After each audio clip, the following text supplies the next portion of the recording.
is post-quantum encryption the future of security? I'm really curious about that question. I'm going to welcome our moderator, Mr. Zach Storms, to the stage. Zach Storms is a PhD from McGill University. He spent 10 years in academia conducting research in biochemical engineering and synthetic biology. After completing an MBA at the University of Alberta, he launched a happy hour to bring entrepreneurs, scientists, and investors together every single week to have fun, make friends, and build companies. You may have heard of it. It's called Startup TNT. Let's get a round of applause for Mr. Zach Storms. And we'll welcome the rest of the panel. Come on out, guys. All right, the rest of the panel would like to be introduced individually. Oh, fantastic. Sort of talk show style. All right, well, I will hold off. Yeah, it's all right. All right, so up first is Roshan Achal, R&D scientist and IP manager from Quantum Silicon. Let's hear it for Roshan.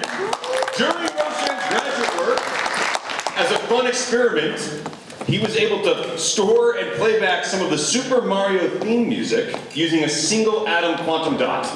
And he told his dog, Photon, about it once, but the dog was not very impressed and walked off to find a stick instead. Is the fact that your dog's named Photon a true part of that story? Yeah. Okay. All right, next we have Jordan Smith, Chief Executive Officer of Quantized Technologies. Jordan has spent a lot of time building cars from a racetrack. He once drove a quarter mile in 11 seconds. Now he has 4 kids and a minivan. These days, when he drives a quarter mile, it is full of screaming children and takes a lot longer than 11 seconds. But it's more enjoyable with those kids. Okay, up next we have Megan Lee, Managing Director of Quantum City. Let's hear it for Megan. Megan's lived in 4 different countries, so she speaks 4 languages, some better than others. And right now, she's learning another one, French. Living in Canada, French is the last one you're learning, the 5th language. Oh, wow, okay. All right, and finally, we have Nitin Sapelwan, Head of Alberta Business at Emphasis. Nitin fractured his elbow when he was standing on a revolving chair and changing the bulb. He lost his balance and fell on his elbow and fractured it. That's why he's in quantum computing. Nice. Okay, guys, we're going to dig into this, but you know what? I'm going to go slightly off script because I think we need to know a little bit about how credible and impressive this panel is. So, Roshan, back to you. Tell us a little bit about Quantum Silicon. What do you guys do? All right. So Quantum Silicon is an Alberta company based in Edmonton, Alberta, and we're developing next-generation platform for the fabrication of quantum-enabled devices and sensors.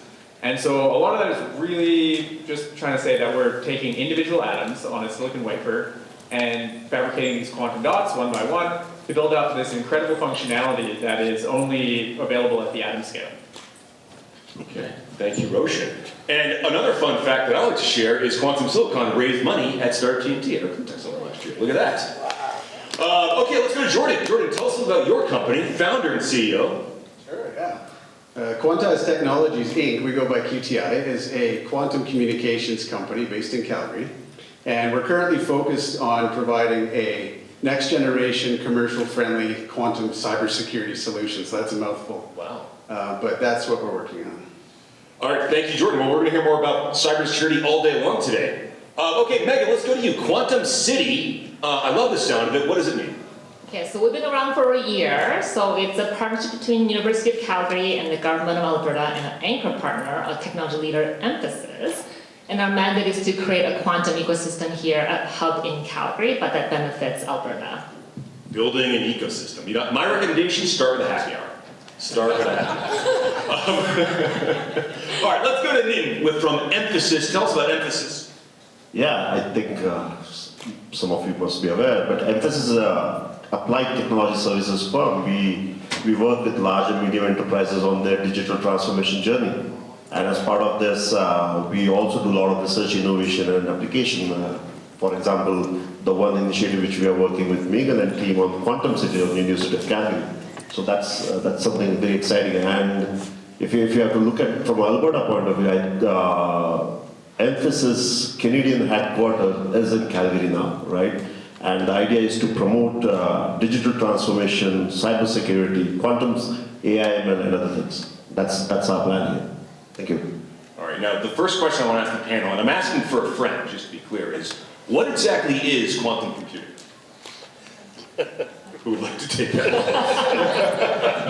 I think we're someone working Okay, for I'll quantum start off. computing. Have you seen the movie Everything Everywhere All at Once? Yes. It's basically that. Oh. Quantum computing lets you take, instead of having zeros and ones as your classical bit, it allows you to have 0, 1, and everything in between, and that allows a lot of computations to be much more efficient in problem solving and optimization. Anything to add, Pam? Nope, that's a good summary. Well, let's jump into the next question then, because the first one is kind of like one of the kind of the future use cases of quantum computing. So here it is, guys. The kinds of advanced encryption used for applications like blockchain technologies, corporate security, and cloud storage are seen as virtually unbreakable. But that could be about to change. How would you describe the potential threat from quantum computing, and when is it time for us to start getting worried? Jordan. Sure, I can take that. Yeah, so the crypto systems we've been using for decades have been sufficient up until now. We consider that if it takes a supercomputer roughly 16 million years to crack the encryption keys we generate, then we're probably okay for now. But due to the way that quantum computers work, as described by Roshan, they're able to basically solve those math problems very quickly, in minutes rather than 16 million years. So, minutes is not secure, as well 16 million years is secure. So, it's time to start worrying now. And the reason for that is that, really two reasons. The first reason is that it's going to take time for organizations, both in the private and public sector, to transition and to adopt quantum-safe crypto systems. So it's going to take, on the scale of years to do that, and really we're only probably 5 to 10 years away from the threat of quantum computers against our crypto system. So the second main reason is really that, even the information we have now that's sensitive, that's encrypted, can be downloaded by threat actors. And in a few years, when quantum computers are available, they can then decrypt that information. So if that information is still sensitive at that time, then they've got something valuable to us. So we need to start thinking about it right now. Absolutely, absolutely. What are some of the things, what are some actions people are actually taking right now to address this threat? Or, and maybe can you guys give us a little bit of insight? You said it might take a traditional computer 16 million years to crack a code. What's the scale difference for a quantum computer for the same type of problem? Yeah. 16 seconds? Minutes, yeah. 16 nanoseconds? Minutes. Yeah. So you asked about what are people doing? Like, what's the solution, right?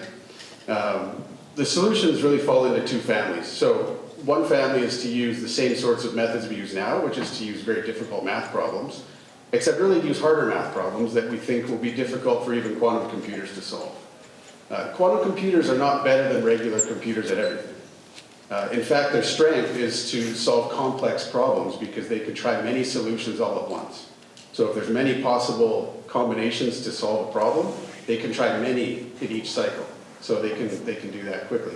But for regular problems, they're really no faster than classical computers.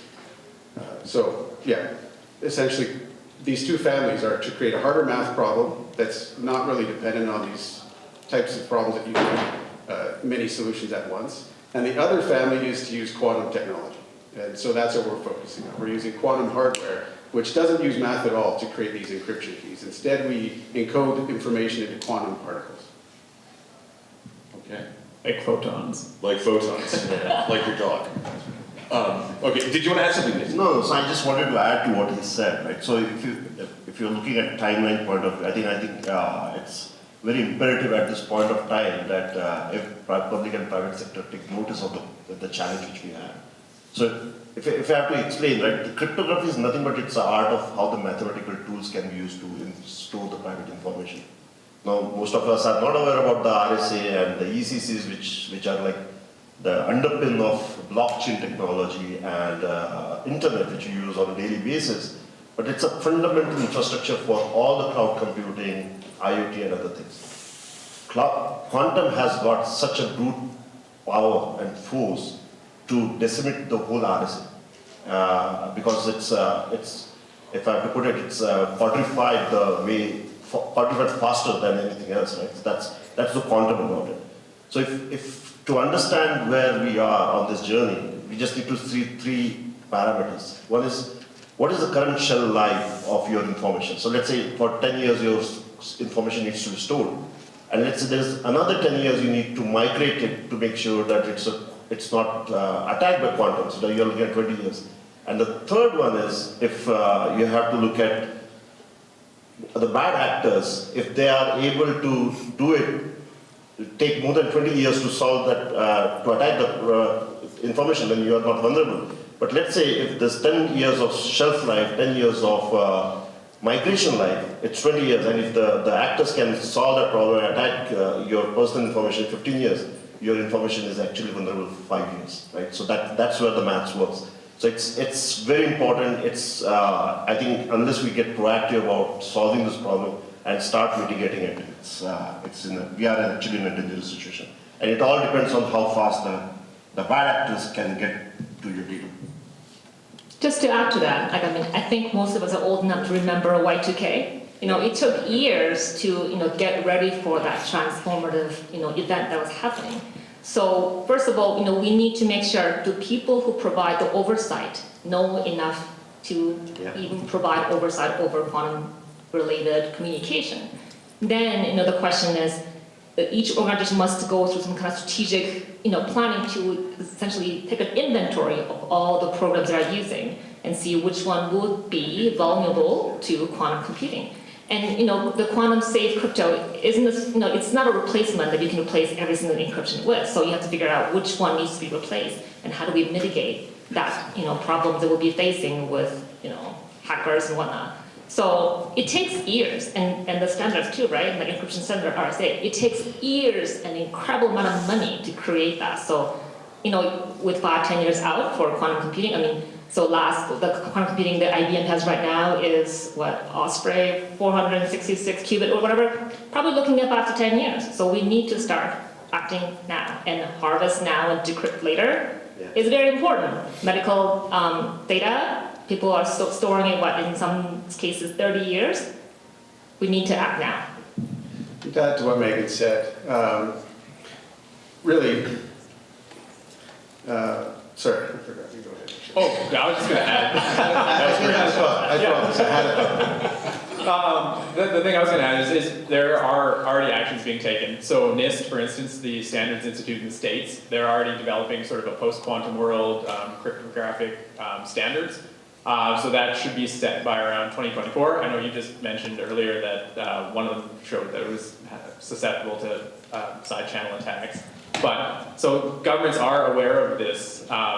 But as far as institutions go, you shouldn't be losing sleep over transitioning to quantum right now. It's not like tomorrow all the data in the world is going to become insecure, but you also don't want to pretend it's not an issue. Yeah. So, you don't want to be caught flat-footed in 5 years with no transition plan at all. Because it is a real possibility that once a quantum computer is available, that these security standards are slowly going to erode away. I remembered. All right, let's hear it, Jordan. Yeah, so really, what can we do to protect against this threat? Well, for starters, we need to become educated and aware of what the threat is. So quantum computers pose this huge looming threat, but there's other things as well, like high-performance computing like AI. These NIST recommended post-quantum cryptography algorithms, there were 4 recommended last July, and already 2 of them have been broken, one of them with the help of AI, not just using a laptop. So AI is also a credible threat to the crypto systems we're using. And really the solutions moving forward, as I mentioned, 2 families, the harder math-based family and then the quantum tech family. And I'm firmly convinced that the future is that there will be a hybrid approach. There will be a place for the math-based solutions, which are sort of secure enough for now, and then also the quantum solutions, which are future-proof, which will be secure against brute force attacks forever. But those are costly to implement compared to the software algorithms, so there's really a place for both moving forward. In fact, the National Security Advisor of the United States, they are actually started in 2015. They announced to the world saying that its time has come to transition out and make algorithms which are resistive of quantum attacks. Right? So it has already begun, and when the NSA says something, the world listens. So there is a proactive measure taken there, but it will take some time, but it's coming. That's the way we look at it. What are some of the key technological challenges that the quantum computing space has to overcome over the next 5 to 10 years to make this sort of a reality? I'll start, sure. Scalability, so that's a huge problem. So you can demonstrate really beautiful 1 or 2 qubit systems, but to get to sort of a fully error-corrected quantum computer, you need billions of qubits. And that might sound extreme, but in your phone there are already billions and billions of transistors. So that is a path technology has taken previously. But that is the biggest challenge, I think, is to get consistently good qubits that you can then scale up into a billion level kind of device. Yeah, so just to add to that, another challenge in addition to scalability is just the fact that these qubits in a quantum computer are, well, really in any sort of quantum information, are very sensitive. They're very delicate, very susceptible to noise. So, if you can imagine that cosmic rays already can cause errors in a classical computer by flipping the odd transistor, just imagine if you really you really care about each little bit. So, huge susceptibility to noise, and it's really difficult to correct that noise properly. Like Roshan mentioned, error correction, and right now it's thought that it takes about 1,000 physical qubits in a quantum computer to lead to one logical qubit. Those other 999 are basically correcting errors for the one, almost. It's the way we can think about it. And if we relate this to Quantum City, are you imagining that one day in the very near future, like Calgary will actually be a hub for solving some of these technological problems? Well, so Quantum City, it's a very good question. So we're, all about building an ecosystem. So, we're supporting essentially everything from research to the actual, adoption of quantum tech. So, if you actually think about it, like there are quantum hubs in the world, and there are actually 3 other quantum hubs in Canada. So, as more of the fourth, we've been, really thinking about our vision, like how can we find our niche, and how can we, essentially play the complementary role to other quantum hubs in Canada. So if you look at other hubs, they've had 25 years of investment, over $1 billion private and public investment into their research. So they're really pushing for how can we push that IP out of the lab into the market. And what we are doing now, we're going from the other side. So we want to work with the potential users and adopters of quantum tech, and how can we pull that IP out of the lab. So we're looking into so what does that even mean? How do we encourage our industry to adopt quantum tech? It can start with education, it can start with some kind of, in-kind support to create pilot projects, making connections to quantum computer makers and creators and quantum tech creators and users. So would we be helping in the quantum computing, manufacturing later? Maybe, but we're kind of focusing on essentially guiding that path for our industry to truly benefit from the research that's being done here. And from a cybersecurity standpoint, really our biggest challenge right now is just a quantum awareness campaign. Getting decision makers and really the world aware of what's coming, and both the benefits that it offers as well as the threats. Yeah, that's really important, we want the decision makers to understand quantum, but we don't want to teach them quantum mechanics, nor do they want to learn quantum mechanics. So, the whole question is, how can we, offer that very short, enough introduction to quantum so they know what it means for their industry, to the bottom line. And then, rightly said, Miguel, right? It's all about, so I'm a business, right? So I need to understand what the business, the enterprises needs. It's all about use cases. And if you have the right use cases, bring it back to the Quantum City, get it developed, do the research on it, and take it forward. I'll give you an example of a couple of, and we should be proud that this is all happening in Calgary, right? So we have built a supply chain route optimization algorithm on quantum, and it's here. So any day if somebody wants to see the demo, we can show that.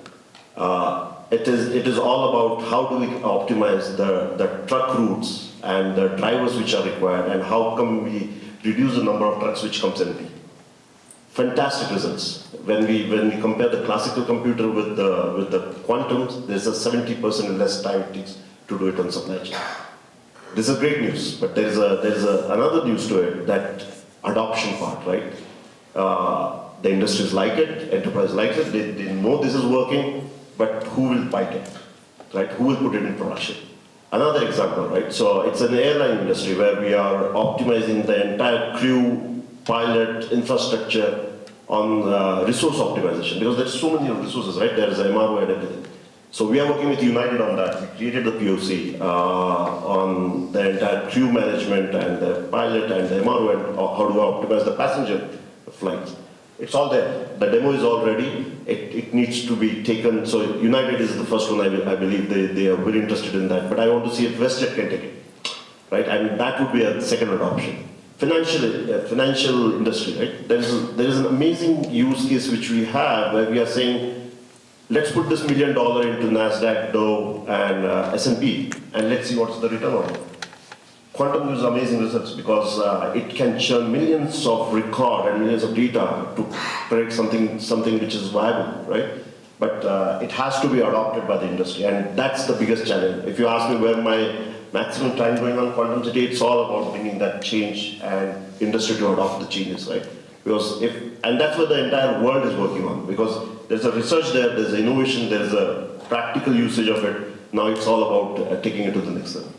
Well, I want to hear more about this adoption by a modern company that's like maybe wants to use quantum for a use case such as storing their data or another use case. What does this look like for them? Is this like adopting cloud computing, or like how are they actually practically adopting quantum computing into their workflows? That's a great question. So most of our work is on the annealing part. When I say annealing, it's all about optimization. They use the cool word annealing for some reason to make quantum a little jazzy. So there's a lot of investment at this point of time because quantum computers not everywhere, right? You are not setting up like the classical computers, right? So the D-Waves of the world, IBM of the world, they own these quantum computers, right? So there is a cost involved in that.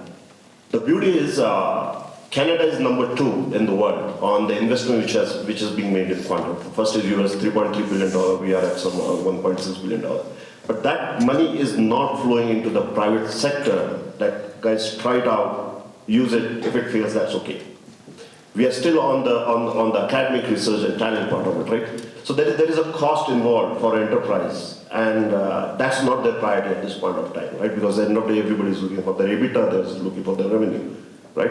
So if there is a cushion given to this private sector to use it and see how it goes, and if you get 2 or 3 success stories, I think the world is waiting for us. Yeah. Okay, thank you. Anybody else want to comment on like sort of a practical use case and what it actually looks like or will look like over the next few years to adopt quantum technologies? Yeah, sure, I can speak to that a little bit. So Nitin mentioned quantum annealers. So there's really a couple of categories of quantum computers. And the ones that are annealers are essentially a quantum system that we just set up and then allow to evolve in this complex way. And that simulates some complex problem. And so some of those problems that are really well suited to these complex evolutions of the annealer would be new molecular design, right? Designing new molecules, pharmaceutical design, designing new drugs. And really we just have to design this annealer in such a way that as it evolves, it replicates the system we're trying to model. So, there's also like the classic traveling salesperson problem, right? Like the best route optimization. VW and BMW have both been using quantum computing to try and optimize their processes. Volkswagen, for example, has been optimizing their paint shop, the order of which cars get certain colors of primer depends on their final color. And so they're really optimizing that, and that can save them a bunch of time. They're also using it to analyze demand from their customer base as well as routing problems. So many cases that are useful. I think it's very simple where the use cases are, and you can all look at that, right? The number of decisions which we take, right? So what if I do this? Oh, what if I do that? What if I do that? And if it gets very convoluted, that's where quantum comes into picture. Genomics is a great story, right? There is so much of molecular data available, right? How do you consume it? How do you process it? And that's quantum. Right? Last week I was in a session where a Calgary company, BioAura, they are doing genomics work and they are doing a lot of AI/ML work. I said, let's put it on quantum, and I think that will be a great use case. So it's all about getting those right use cases, getting implemented, incentivizing the private sector to use them and adopt them. I think that's where the game is. One more thing I'll just add is, really what we're all waiting for is the next generation of quantum computer, which is, in contrast to an annealing machine, would be a universal quantum computer. So something like the classical computer that we can apply gates to. So we can tell it what we want it to do rather than just setting it up and letting it naturally evolve. And that's the kind of computer that threatens our crypto systems like RSA. So on the topic of threats, how concerned should we all be about bad actors getting control of quantum computing and using them in nefarious ways? I think quantum computers are going to be very, very expensive at first. They're expensive to build, expensive to run. A lot of them require liquid helium, which is very, very expensive and scarce. So the traditional bad actors, you might like some guy in his basement hacking a bank and stealing all your financial information, is probably not going to be the first people to do quantum computing-based encryption breaking. It's going to be governments, likely, and so, it's going to be an arms race, say, between one nation or another for secrecy and that type of data up front, mainly because of just how difficult it is to have a quantum computer. Yeah, so we can put some numbers on this. Last year in the United States, the FBI determined that cybercrime costs something around $10 billion. And IBM did an analysis last year showing that each data breach costs, within the States at least, over $9 million. And on a worldwide scale, it's still over $4 million.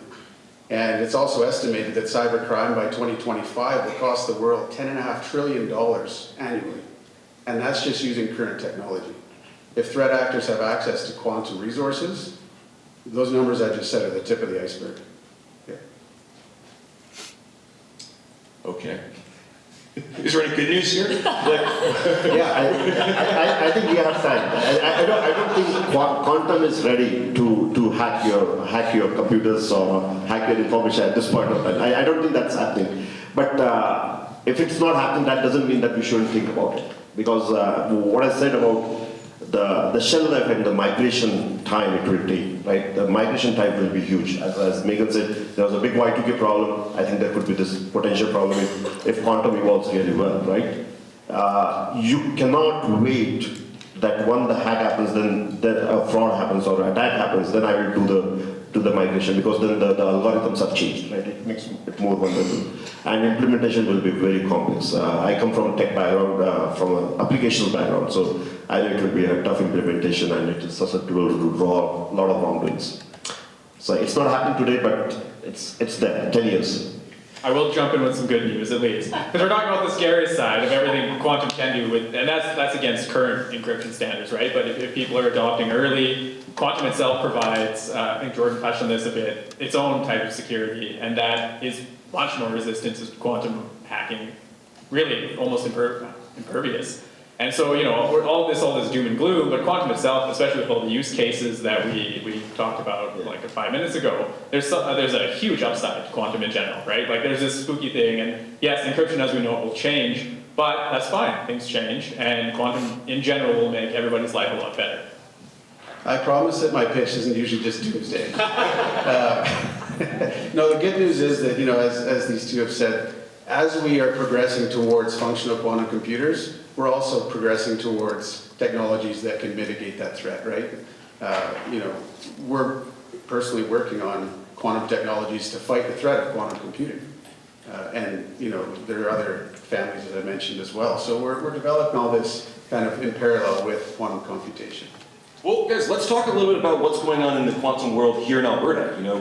The machine learning, IoT, and blockchain ecosystems get a lot of press, but we've got a budding quantum computing community right here in Alberta. What are some of the success stories from Alberta companies and organizations in quantum computing? I think, Megan, you should start with the quantum city, because it's the hallmark of what we are doing in Alberta. Yeah, so I'll start us off. I could spend hours talking about this, but quantum in Alberta is actually not new. Yeah. So Alberta's been doing research in quantum since the 90s, if you can believe it. So we actually have very prolific researchers at 3 universities, Alberta, Calgary, and Lethbridge. And we actually have a very grassroots network of organization called Quantum Alberta. And since 2015, the researchers have been really collaborative through that network. In Edmonton, we have Lindsay LeBlanc, rising star, Bob Wilcock, who started Quantum Silicon. In Calgary, we have Dr. Paul Barkley, who is #1 in quantum photonics. And this is, a type of photonics that you would need for sensing and computing. And we have Barry Sanders, #1 in algorithm in the world. And I would say emphasis, like technology leader, came to Alberta because Sure, mountains are great, tax rates great, but it's still talent because we have amazing talent. And in fact, just a few years ago, a team led by University of Calgary researcher broke the world record in teleportation. What's that? Your team. Yes. Broke the world record in teleportation of photon, which is a particle of light. So I mean, besides amazing chance to say, beam me up, Scotty, it's this is kind of a thing that leads to a pathway into creating a quantum internet. So on the research side, we have amazing, prolific researchers, we have companies growing, and Alberta, Calgary is fiercely entrepreneurial. So number one startup nation in the world is US, number two is Canada.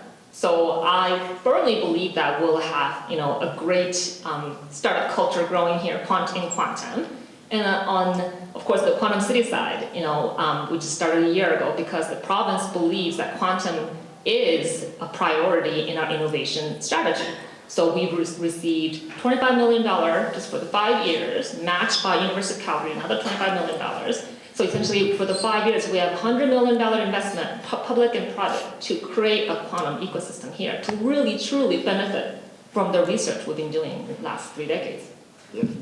And I think the other part to the quantum is that the unique partnership which is between Emphasis and University of Calgary, it's hard to find, and it's happening right in Calgary, right? It's a very tangible, it's very progressive in the way we are working together on that, right? So there are three charters the way I see quantum city: research, innovation, patent. That's number one.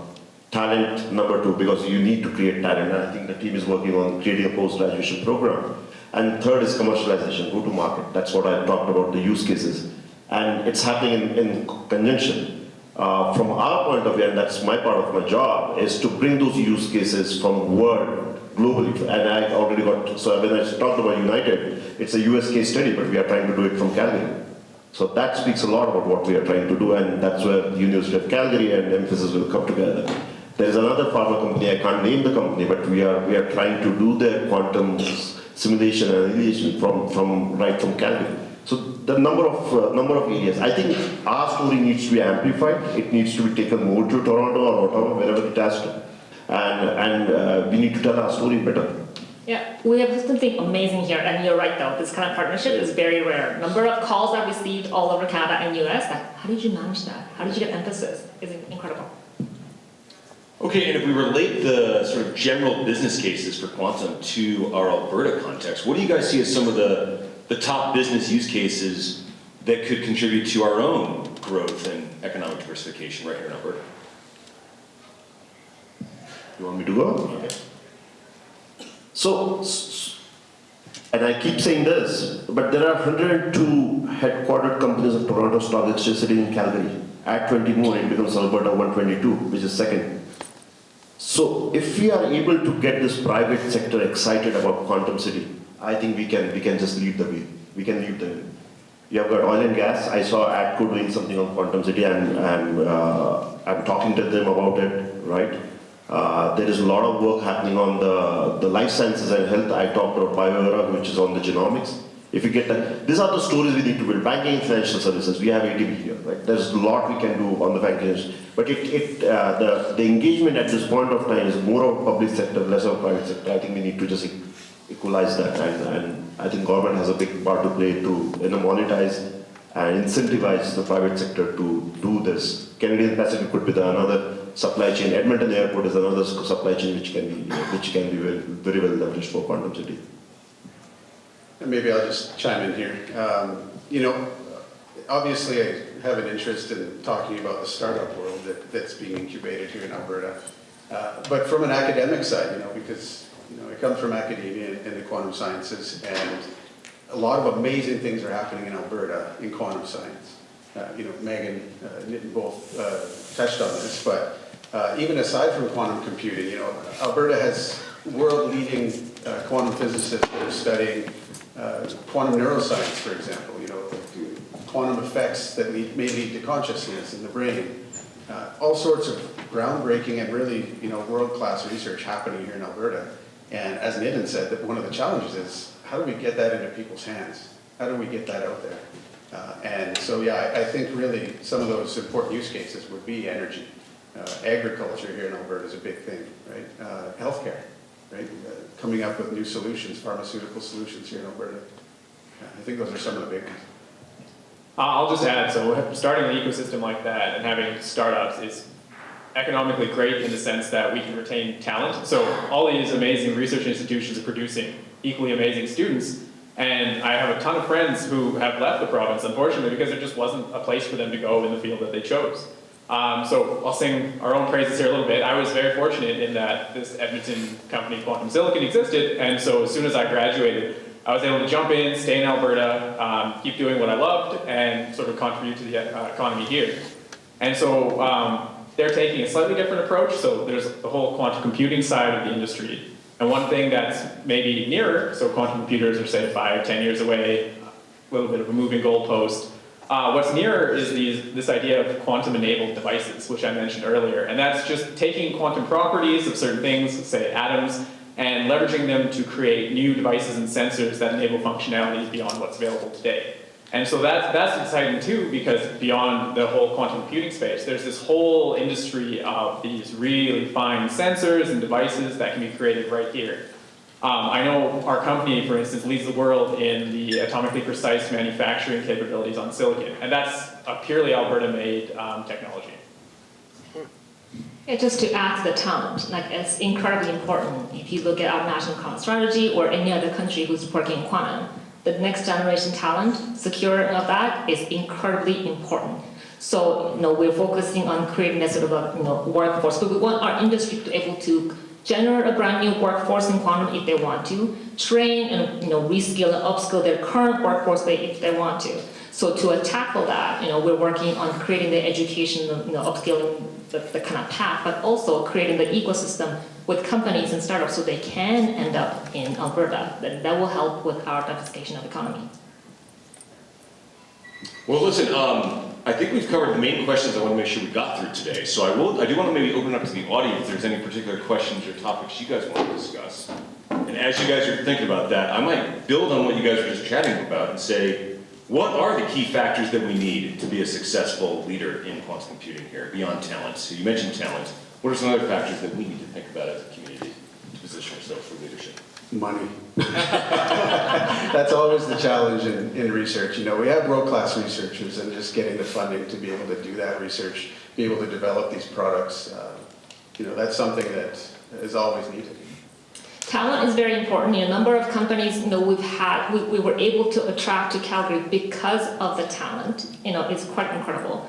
But in addition to the talent, to me, I'm a firm believer of building that ecosystem. Can we create that seamless pathway that can move from the lab through startups to the hands of an actual key industry, traditional industry like healthcare and oil and gas and fintech? Can we get them to be transformative and adopt quantum tech? So with that, of course, money is a big deal, but even creating the ecosystem where it's entrepreneurial, it's okay to try new things, it's okay to be ahead of the trend, and that's incredibly important.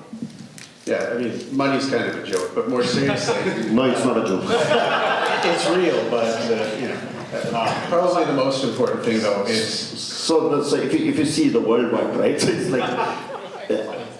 Very important. Now, I'll tell you, it's a public-private partnership. Unless that partnership happens, it's not going anywhere, to be honest. Now, will the private sector put their own money on the technology is not completely proven or nobody has seen it? The answer is no, right? But if you say that let's just do this use case for you and let's do it, we will take care of the bill, right? And if it works, then let's move forward. If it doesn't work, don't worry. They will be more welcome. And I think that's very important. So that partnership has to be there. Okay, do we have a question from the audience? Let's go for it. Let's hear it. I think my question surrounds what's the importance of, or is quantum storage, like of data? Like, does that need to be at the same scale in order to I guess, enable, the proliferation of quantum, technology, research, and the ecosystem? Sure, yeah, I can take that. Yeah, so in quantum science, we're developing quantum memories. which absolutely is critical for many applications of quantum tech. You know, I mostly work in quantum communication, and the classical analog to where that's really important is just the repeater, the amplifier in classical networks. To send a signal, but then to be able to amplify that signal as it gets weaker over distance. And in quantum, as you can imagine, if we're sending a single particle of light, that's an extremely weak signal that can be lost easily. So the ability to repeat that signal is critical, and quantum memories are essential to be able to build repeaters.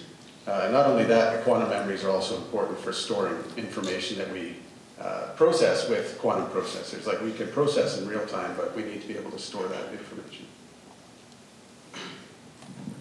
I see 2 more questions, one here and one at the, okay, 3 more questions. Do we have time? How much time do we have? Yes, we do. No, we're good. Yep. All right, time for 3 more. Go ahead.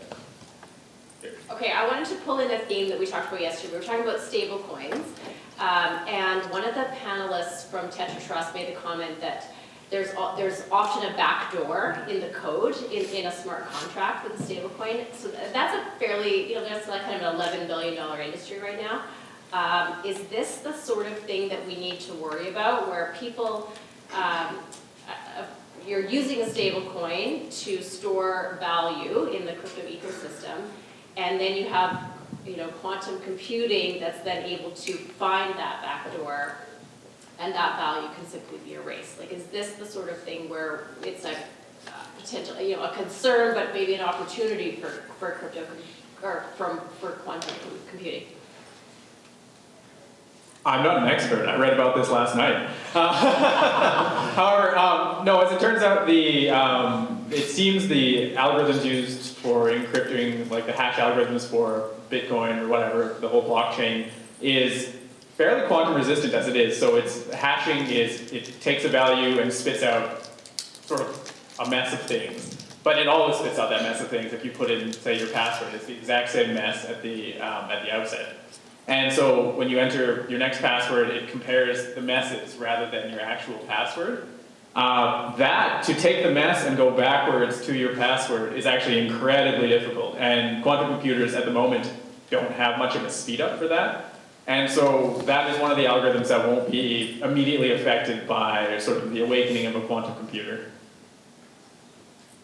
Yeah, I would just add to that too. I'm not very familiar with stablecoins, so I'll preface this with that statement. But most of the crypto and blockchain algorithms use some form of public key cryptography, whether it's SHA or AES or something else. But those public key cryptography algorithms are vulnerable to quantum computing.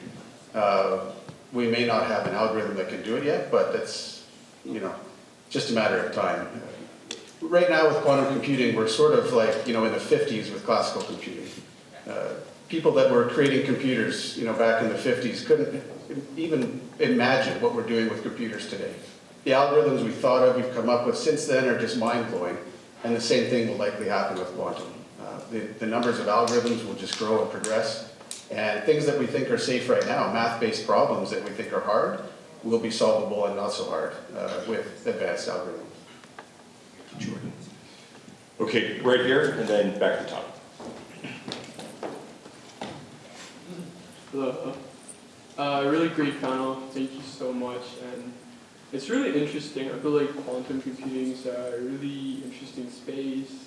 Could potentially, disrupt blockchain cryptography. But I feel like one of the big things I really want to know or understand is really somewhat of the future implications of quantum. But once everyone has access to quantum computers, and it's much more accessible than it is right now, my question is that how can we ensure the security of quantum communication systems, and what are the best ways to protect against potential attacks? I can take that. Cyber expert. Yeah, so if we're talking about protecting quantum networks and quantum communication, really what we're developing is called quantum key distribution. So the way that we generate encryption keys right now is, well, at least with public key cryptography like RSA or elliptic curve, is by using one-way mathematical functions, right? Functions that are easy to calculate in one direction so that we can encrypt, and then difficult to calculate in other opposite directions, so they're difficult to decrypt without the key. And so with quantum communication and quantum networking, we don't use math problems to generate encryption keys. Instead, we transmit quantum information literally encoded in quantum particles. So we generate those keys by distributing those quantum particles with information encoded. So there's no math problems being used, nor math problems to compute. And really, that's what computers are meant for, is to compute things. So if there's no math problems, we're inherently secure against any sort of brute force attack. I'll just add to that. Quantum information transport has sort of a built-in protection. Is if you monitor the output, you can tell if there's an eavesdropper. So there's tons of nice examples of Alice, Bob, and Eve trying to pick through the line. And that's a good example of how quantum communication is inherently more secure, is that if you're being intercepted, you will know. It can't be like you can, I don't know if this analogy is relevant anymore, but you could take a phone line and splice another phone line in and listen, and the other people would have no idea. In a quantum communications network, there is a verifiable way to tell if somebody is eavesdropping. That's a great point. That's interesting insight. Okay, was there a question way in the back? There's one question in the back, and if we have time, I think we got one question over here. So I just wanted to ask, if a cyber attacker was to gain access to a fully finalized quantum computer, what exactly would a cyber attack look like from that?